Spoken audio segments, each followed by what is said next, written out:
En 1930 comienza en la Argentina el ciclo de los golpes de Estado, de anulación del Estado de Derecho y de la vigencia de la Constitución, y que extenderán los gobiernos militares o los gobiernos civiles bajo tutela militar y proscripción de partidos populares durante más de 53 años de nuestra historia.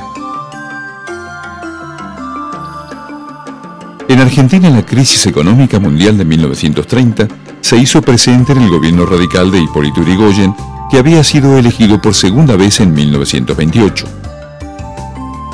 El modelo agroexportador argentino, que venía funcionando desde 1890, había entrado en crisis.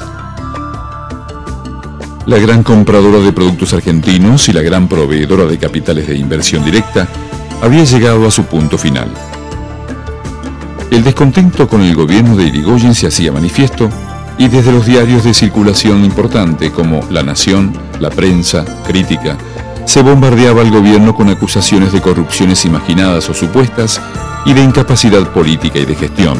En ese marco, un grupo minúsculo de militares, cuyo principal figura era el general José Félix Uriburu, de conocidas tendencias fascistas, al frente del colegio militar como único apoyo, toman el Congreso Nacional prácticamente sin resistencia. El golpe de Estado estaba en los periódicos y era de conocimiento público desde hacía mucho tiempo, tanto como la orfandad militar del intento. El gobierno de Yrigoyen caía por su sistemática negación de la realidad y por sus luchas internas antes que por la capacidad y poder de los golpistas.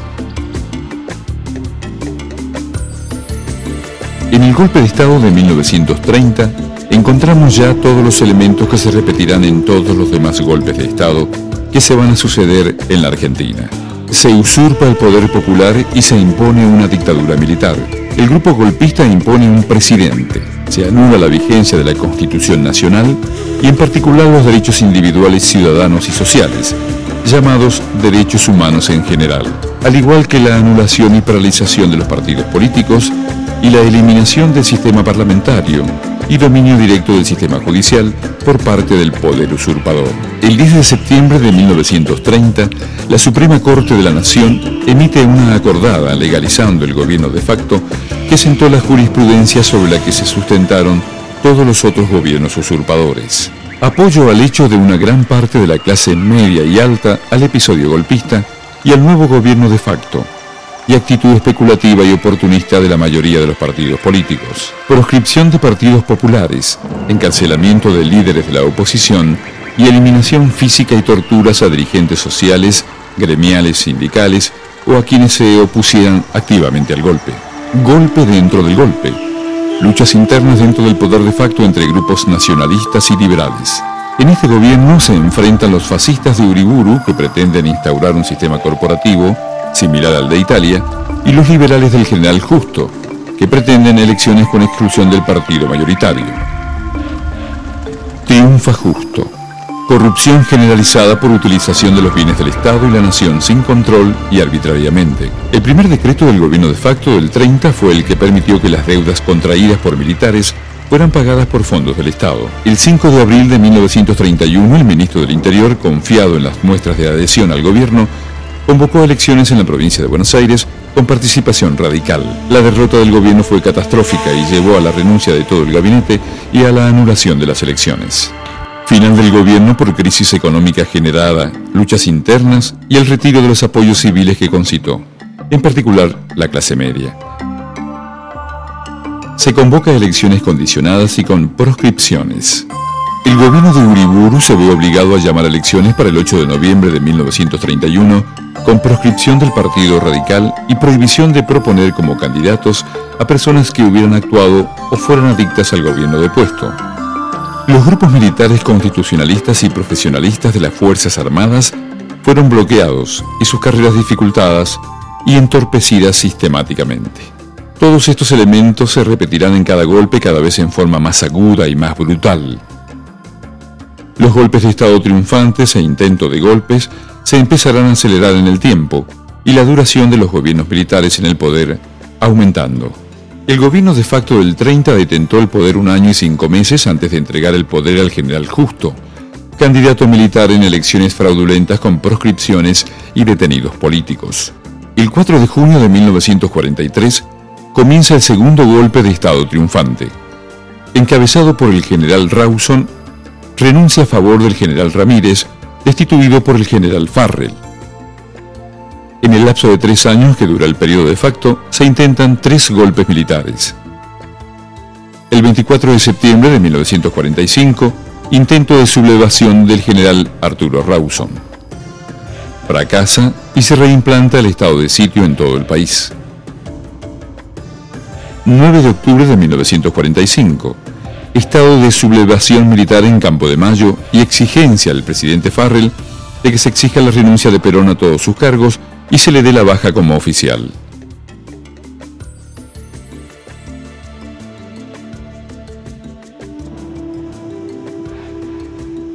Se convoca elecciones en 1946, donde triunfa el general Perón.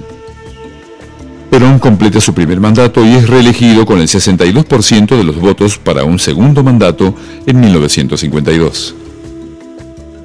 El 28 de septiembre de 1952 se produce el primer alzamiento militar, cuarto intento fracasado, contra el gobierno peronista encabezado por el general en retiro Benjamín Menéndez.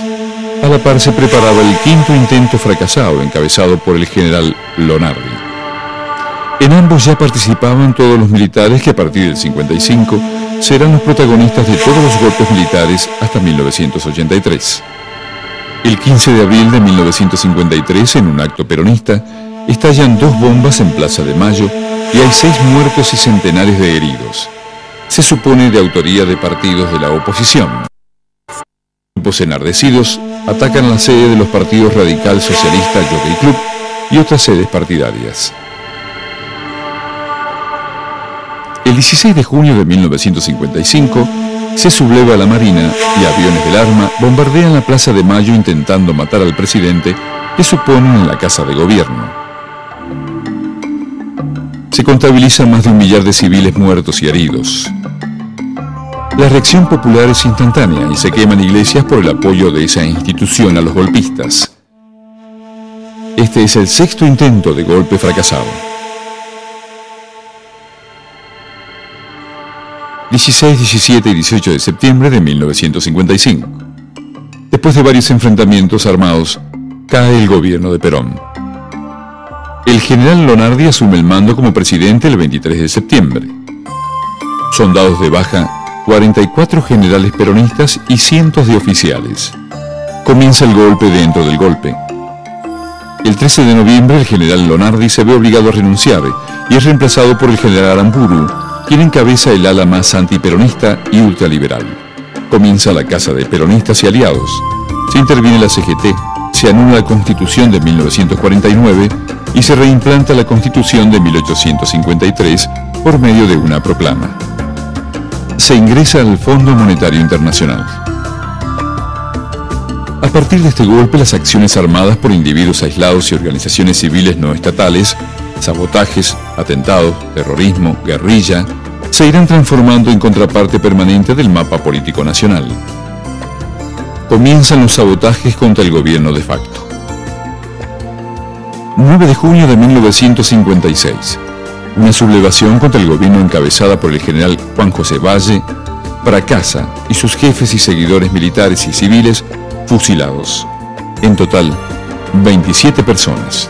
El país permanece en estado de sitio y se realizan redadas contra peronistas, comunistas y dirigentes obreros. Fracasa el intento de reorganizar la CGT con proscripción de los gremios peronistas. Los sucesivos decretos toman carácter persecutorios contra el peronismo. La prohibición de uso de símbolos, marchas, la cesantía de funcionarios y empleados de jerarquía por su militancia peronista, la suspensión de las garantías y derechos constitucionales permitía todos los excesos. En medio de una dura situación económica, el gobierno militar convoca elecciones presidenciales y de gobernadores el 23 de febrero de 1958. En las elecciones presidenciales fue electa la fórmula Frondizi-Gómez con apoyo del partido peronista que estaba proscripto. Termina después de 2 años y 5 meses de ejercicio del poder el tercer golpe militar triunfante en la Argentina.